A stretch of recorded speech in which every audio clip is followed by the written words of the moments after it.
Graça e paz a todos os nossos queridos e amados irmãos e irmãs em Cristo. Eu sou o pastor Danilo Stélio e estamos aqui para falar sobre a nossa última lição deste trimestre da revista Atos dos Apóstolos, até os confins da terra. Nossa lição número 13 tem como assunto viagem e chegada a Roma. A leitura bíblica está em Atos capítulo 27, versículos 1 a 10, Atos capítulo 28, versículos 16 a 22, 30 e 31. A verdade prática nos fala que o cristão deve estar disposto a testemunhar sempre, independente das circunstâncias. O texto áureo está em Atos capítulo 28, versículo 31. Pregando o reino de Deus e com toda a intrepidez, sem impedimento algum, ensinava as coisas referentes ao Senhor Jesus Cristo. Os hinos sugeridos da nossa harpa cristã são os de número 372 e 418. O evangelista Lucas conclui a sua obra com a chegada de Paulo a Roma, a capital do império, a grande metrópole dos gentios. O primeiro tópico nos fala sobre a prisão de Paulo, aqui em Atos capítulo 21, versículo 13, quando Paulo declara: eu estou pronto não só a ser preso, mas até para morrer em Jerusalém pelo nome do Senhor Jesus. Paulo era um homem muito determinado. É isso que fala neste primeiro tópico. Ele sabia as consequências da sua fé. Sabia que não seria bem recebido, que iria sofrer, que iria ser preso, mas ele não desistiu. É isso que é uma pessoa determinada. A pessoa está decidida, resolvida, firme, resoluta. Em vez disso, há hoje em dia no meio dos crentes muitas pessoas indecisas, procrastinadoras, ou seja, deixam para depois, não se decidem, não se resolvem, não têm alvos. Quando a nossa vida é guiada por Deus, nós não somos assim, nós não temos medo. Paulo dizia que estava pronto não só a ser preso, mas até a morrer pelo nome de Jesus. Será que nós estamos dispostos a ser assim? A obedecer ao Espírito Santo em qualquer circunstância? Paulo estava. Não há nenhuma glória na desobediência, mesmo que esta traga um aparente bem-estar. Sem determinação não avançamos, pois a vida cristã é um campo de batalhas e não um passeio num bosque. E parece que muitos crentes esqueceram isso. Esqueceram que hoje em dia vivemos num campo de luta, de batalha. Esse momento de pandemia que estamos vivendo, do Covid-19, ele vem nos mostrar esta luta. Estamos lutando não só de uma forma material contra a doença, mas também de forma espiritual. A mídia está aí para nos incutir o medo, o pânico, o terror. Os legisladores estão aí criando regras de punição para aqueles que não forem obedientes ao sistema. Então nós precisamos mais do que nunca termos a determinação de Paulo nos dias de hoje. A prisão de Paulo começa com uma calúnia. Atos capítulo 21, 28. Paulo estava em Jerusalém para as cerimônias das festas judaicas. E quando ele é reconhecido, alguém, não se sabe quem, pessoas anônimas, sempre há os anônimos que nos acusam. O anonimato passou a ser regra nos dias de hoje até pelas redes sociais. As pessoas são acusadas por meio de perfis anônimos, mentirosos, que espalham calúnias e difamações sobre as pessoas de bem. E com Paulo não foi diferente. Ele foi acusado de 3 crimes. Conduta antipatriota. Ele ensina contra o povo. Ele foi acusado de blasfêmia. Ensina contra a lei. Ele foi acusado de sacrilégio. Ensina contra o templo. Os caluniadores achavam que Paulo tinha colocado um gentio no templo. Veja que o templo judaico, ele tinha uma área que era só para os judeus e outra só para os não-judeus. Eles estavam acusando Paulo de ter levado um dos seus companheiros de viagem, chamado Trófimo, para aquela parte do templo onde só era permitida aos judeus, coisa que Paulo não tinha feito. Dizia alguém: quando não há argumentos ou razões, lama é um bom substituto. Lama no sentido metafórico. É por isso que nós vemos aí tantos assassinatos de reputações, tanta lama sendo jogada sobre as pessoas de bem. As pessoas julgam muito pela aparência e não pela reta justiça. Paulo só não foi morto ali mesmo porque ele estava no templo. Um lugar tão sagrado daquele não era permitido assassinatos. Mas veja aí o perigo da cegueira religiosa, do fanatismo religioso. Hoje em dia nós encontramos pessoas assim. Pessoas que estão dispostas a ferir e a matar, até mesmo fisicamente, por causa das suas convicções religiosas. Existem várias religiões no mundo que pregam a violência contra os seus opositores. E outras não são religiões, mas são os chamados movimentos sociais, que agora se levantam de uma forma agressiva, mais do que nunca, contra aqueles que discordam das suas ideias. A defesa do apóstolo Paulo perante o rei Agripa. Ele é preso, ele é levado ao Sinédrio e de lá é levado perante o rei Agripa, que era o rei que governava aquela parte ali da região onde estava Jerusalém. Na verdade, a defesa de Paulo é um testemunho. Ele conta onde nasceu, como foi criado, como ele era um fanático religioso, com um zelo extremo a ponto de liderar um movimento de perseguição e tortura aos cristãos. E ele colocava como suas testemunhas o sumo sacerdote e o sinédrio judaico, pessoas para as quais ele tinha trabalhado. Mas agora ele mostra o que foi que mudou. O que aconteceu na vida dele para que de perseguidor ele se tornasse um perseguido. Ele tinha tido um encontro real com Deus. E isso é algo que muda realmente a vida de uma pessoa. Quantas pessoas hoje que precisam ter esse encontro com Jesus, conhecem a Jesus de uma forma tosca, de uma forma errada, porque nunca tiveram um encontro pessoal com ele. Veja que o testemunho da conversão de Saulo é mostrado 3 vezes no livro de Atos dos Apóstolos. Era uma experiência diferente de todas as outras. O seu encontro com Cristo é que mudou a sua vida. E assim também deve ser conosco. Será que já tivemos um encontro real com Deus? Não estamos falando de um evento religioso com esse nome, não. Embora muitas pessoas tenham se encontrado com Jesus, tenham tido uma experiência particular e pessoal com Deus em eventos religiosos. Mas isso não é o suficiente. Nós precisamos realmente conhecer a Cristo, nos encontrarmos com Ele.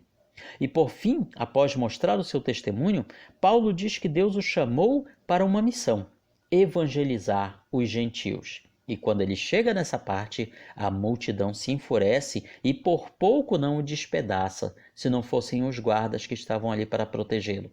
Paulo é encarcerado e após 2 anos preso na cidade de Cesareia, ele, vendo que nada se resolve da sua situação, ele usa o seu direito de cidadão romano e apela para o julgamento de César. Veja que tudo isso, todo esse sofrimento de Paulo é usado para quê? Para que a palavra de Deus seja pregada a todos os cantos, inclusive aos poderosos de Roma. A viagem até Roma é o título de nosso segundo tópico. Foi uma viagem que durou de 8 a 9 meses, bem sucedida, apesar dos muitos problemas, dos muitos percalços. Temos o naufrágio do barco de Paulo no meio do caminho, um Jonas diferente, porque enquanto o primeiro Jonas afundou por causa da sua desobediência, o segundo, que foi Paulo, foi por causa da sua obediência. Eles são enviados para longe, tanto Paulo quanto Jonas. Mas veja as diferenças das atitudes deles. Jonas causa a tempestade pela sua desobediência, enquanto que Paulo é alvo de uma tempestade por causa de sua obediência. Jonas passa pela tempestade fugindo de Deus, enquanto Paulo faz isso em obediência à chamada de Deus. A viagem de Jonas é sem rumo, sem projeto. Já Paulo sabe para onde vai e o que precisa fazer. Jonas não ama os gentios. Ele foge justamente porque não quer pregar o evangelho de salvação aos ninivitas. Mas Paulo vai naquela viagem motivado por anunciar Cristo a todos. Jonas era exclusivista, queria a salvação só para os judeus, mas Paulo queria a salvação para todos. Jonas usou sua liberdade para fugir do seu chamado, da sua vocação, mas Paulo usa a sua prisão para levar o seu chamado a pregar em Roma. Jonas prefere morrer para não pregar, e Paulo está disposto a pregar, mesmo que isso lhe custe a morte. Que coisa gloriosa na vida desse homem de Deus! O apóstolo Paulo, sem dúvida, é uma das figuras centrais do cristianismo depois de Jesus. E isso nos leva a pensar: como nós estamos tratando a nossa vida? Estamos seguindo nos passos de Jonas ou nos passos de Paulo? A nossa lição fala também aqui sobre o naufrágio que Paulo sofre naquela viagem, que está registrado em Atos 27, capítulo 27, versículos 10 a 44. Esse, na verdade, não seria o último naufrágio de Paulo. Ele já havia passado por outros 3 naufrágios antes disso, veja só. Mas Deus sempre guardou sua vida, o seu aprendizado o levou realmente a experimentar todas essas situações. Em nenhum instante ele pediu de Deus uma vida calma, blindada. Nunca vemos Paulo ordenando, amarrando as circunstâncias negativas. As suas preocupações eram ser fiel, pregar o reino de Deus e ensinar as coisas concernentes a Jesus. O naufrágio de Paulo leva ele e toda a tripulação do navio para uma ilha chamada Malta, que existe até hoje. E Deus tinha um propósito naquela viagem, naquele naufrágio, para que o evangelho também fosse pregado naquela ilha. O pai de Públio, que era o governador da ilha, estava com uma doença chamada febre maltesa ou febre de Malta. O texto diz que não apenas este, mas os demais enfermos da ilha vieram e foram curados. Assim é o evangelho de Jesus, onde ele chega, abençoa, transforma, cura e revoluciona. E assim deve ser também nos dias de hoje. O terceiro tópico nos fala sobre Paulo em Roma, a grande capital do império. Veja só, 30 anos se tinham passado, mais ou menos, desde a descida do Espírito Santo no dia de Pentecostes. E em tão pouco tempo, o evangelho sai daquelas regiões tão distantes ali da Judéia, Samaria, Jerusalém, que eram províncias tão afastadas do Império Romano, e chegam à capital. Ali, o tempo que ele está preso, aguardando o julgamento, ele não perde tempo. Ele prega o evangelho, mesmo na sua casa, atado, acorrentado ao soldado que o guardava, mas ele está aproveitando para pregar o evangelho. Nós temos que aproveitar todas as oportunidades para pregar o evangelho. O livro de Atos nos mostra que o reino de Deus deve ser o centro da nossa vida, porque ele começa e termina falando do reino de Deus, que não é um reino territorial, político, eclesiástico, é o domínio soberano e geral de Deus. Por enquanto, este reino se manifesta no coração e na vida daqueles que voluntariamente se entregam a Cristo Jesus. Mas um dia, este reino abrangerá todo o universo, céus e terra. Nesse tempo, céu e terra hão de ser a mesma grei, diz o hino número 3 da harpa cristã. Então nós temos que pregar este reino, porque um dia ele será uma realidade. Não havia impedimento. Veja que havia dificuldades, claro. Paulo era um prisioneiro como que na condicional, esperando o julgamento, era um preso provisório. Havia dificuldades, mas não haviam impedimentos. A Igreja de Cristo triunfou e triunfará sempre sob o comando do Espírito Santo. Haverá resistências, mas a Igreja prosperará. Haverá dificuldade, sim, como está havendo no tempo presente, mas Deus nos ajudará a usar essas dificuldades para louvor e glória do seu nome. De um lado, Paulo estava preso, mas de outro lado, Deus fez Paulo ficar em sua própria casa. Ele não ficou no cárcere, não ficou na prisão. Ele era livre para receber as pessoas, pregar o reino de Deus e ensinar com intrepidez e sem impedimento as coisas referentes ao Senhor Jesus Cristo. Nos dias de hoje, usando uma linguagem atual, Paulo estava em prisão domiciliar com tornozeleira eletrônica, que não era eletrônica, era a corrente que o prendia ao guarda. Mas, por outro lado, até isso era uma oportunidade de evangelismo.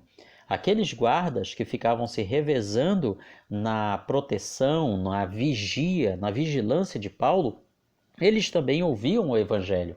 E isso vai dar frutos mais na frente, quando ele escreve na sua carta aos Romanos que até os da casa de César, até os da guarda pretoriana, ou seja, a tropa de elite do imperador romano, tinham sido evangelizados. Pronto, aconteceu o que Deus queria, o propósito de Deus era esse. Essas pessoas, esses soldados de elite, eles não iriam deixar do que fazer para ir a uma igreja cristã ouvir o Evangelho. Em vez disso, Deus leva o Evangelho até eles, através do apóstolo Paulo. Será que Deus pode contar conosco para fazer isso hoje? Será que Deus pode contar conosco e com nossas dificuldades e sofrimentos para usá-los e usar-nos a fim de levar o seu Evangelho àqueles que não teriam coragem de entrar numa igreja cristã? Será que nós estamos dispostos a dizer: Senhor, me usa dessa maneira para levar o teu Evangelho aos perdidos? O livro de Atos, capítulo 29. O livro de Atos, na verdade, se encerra no capítulo 28, mas a expansão da igreja continua. E cada um de nós, cada cristão, continua escrevendo o livro. Cada um de nós continua pregando este evangelho de todas as maneiras. Alguns pelo rádio, pela televisão, pela mídia, outros aqui pela internet, por este canal do YouTube que você está escutando. Outros simplesmente não estão nas mídias, mas estão nos campos, nos valados, indo de casa em casa, nos porões, nas aldeias, nas prisões, onde quer que haja uma vida precisando ouvir falar de Jesus. Atos 29 continua sendo escrito por cada crente, por cada cristão que leva este evangelho do reino. Todo crente é chamado a escrever uma parte dessa história, e na eternidade Atos 29 será revelado, e o nome de cada homem e mulher que contribuiu com uma linha, um versículo deste capítulo será revelado perante a todas as hostes celestes. Eu e você somos chamados a continuar a escrever este livro, o livro de Atos. Concluímos aqui, na nossa aplicação pessoal, que o livro de Atos parece não terminar, porque seu propósito é mostrar que o avanço do Evangelho continuará por meio de testemunhas cheias do Espírito Santo até os confins da terra, até Jesus voltar. E quando eu falo até Jesus voltar, não é até o arrebatamento, não. Porque após o arrebatamento, haverá ainda pregação do Evangelho, com muita luta, com muita dificuldade, com toda certeza. Mas esse Evangelho do Reino será pregado a todos, e então virá o fim. Que eu e você possamos fazer parte deste glorioso avanço da Palavra de Deus através do Evangelho.